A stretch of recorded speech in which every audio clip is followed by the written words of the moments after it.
2025ની જગ્યાએ હવે 26/5ની જગ્યાએ 6, પણ ફરક ઘણો બધો હોય છે. માત્ર વર્ષ નથી બદલાતો, એની સાથે જિંદગીમાં પણ બદલાવ આવે છે.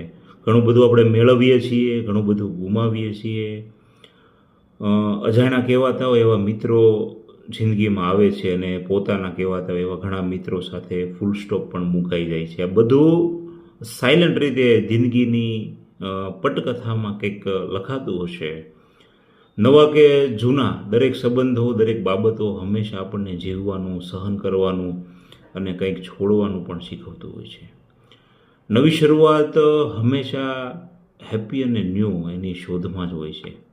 જિંદગી ક્યારેક ક્યારેક રોમાંચક, મજેદાર લાગતી હોય છે, તો ક્યારેક આપણે કાંટાળા રસ્તાઓ ઉપરથી પણ પસાર થવું પડે છે.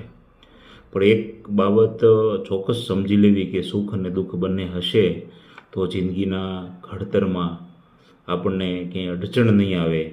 અને ખાસ જિંદગીમાં એવો તબક્કો પણ આવે છે કે જ્યારે આપણને કોઈથી ફરિયાદ નથી રહેતી. તમારી સાથે હજારો ગણું જેણે ખોટું કર્યું છે, આવા વ્યક્તિઓને પણ તમે અનકન્ડિશનલી માફ કરી દેતા હોવો છો. બસ આ ભાવ, આ તબક્કો આવનારા વર્ષમાં 2026માં આપણા સૌના હૃદયમાં પ્રગટે એવી શુભકામનાઓ. Happy new year. Har Har Mahadev.